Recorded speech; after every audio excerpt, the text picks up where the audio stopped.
Може!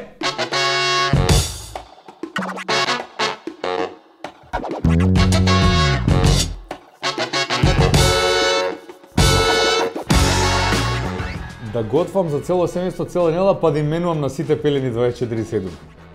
Најдолго, јас сум голем спанкова по принцип и знам да се наспијам негде до 14-15 сати, а повеќе од 25-6 часа не ми се случило да бидам буден. Да одиш по улици да си правиш муавет сам со себе. Тоа е. Да се гради куќа е убава работа, ама куќа се гради цел живот, така што на тие што почнуваат сега да градат со среќа нека. Да не лажам. Ама не ме научија. Според мене мислам дека селфи фотографиите. Затоа што како што се менува технологијата, нешто ново ќе се измисли, тоаш може и со око како ќе намикнеш ќе се слика, така да мислам дека за можеби не за 5, ама за 10 години сигурно на тие поколенија ќе им биде многу посмешно за тоа што сме го правиле сега. Као што сега им е смешно на тие пример што ќе видат телефонот на грк да се враќа назад.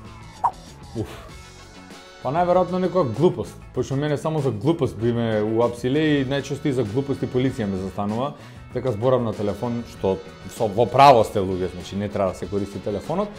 А инаку би помислиле дека сум колатерална штета, па затоа ме уапсиле, дека не сум крив. Непишано правило во радио е да бидеш облечен како што сакаш, зашто и гол да си публиката не може да те види, а на телевизија како и да сгрешиш, што и да направиш, само насмеси и ќе ти пројде.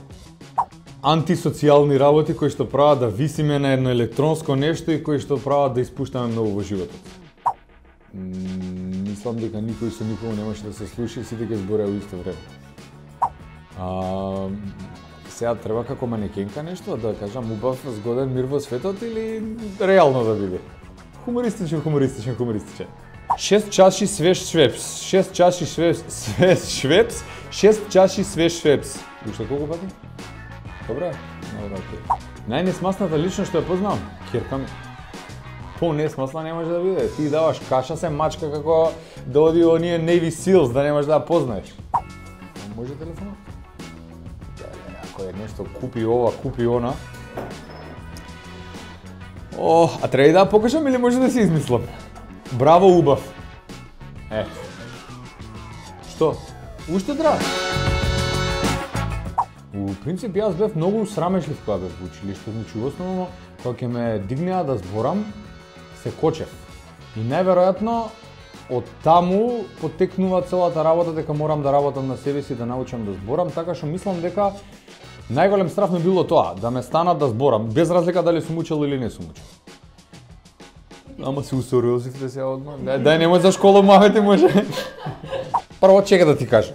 Значи се кладевме со Сара, ако е машко јас да го крстам, ако е женско она да го крсти. До сам старт не знаевме дали е машко-женско, односно ни кажуваа докторите, пола ни рекоа машко, пола женско у 21 век. И на последен преглед ни викаат женско е дефинитивно. И тука ја викам, добро, сега може да се договориме. И она вика, не може да се договориме, ќе се вика Илина. И мене Илина многу ми се свиеше и тоа што сакам секогаш да бидам во право. Црно-бело.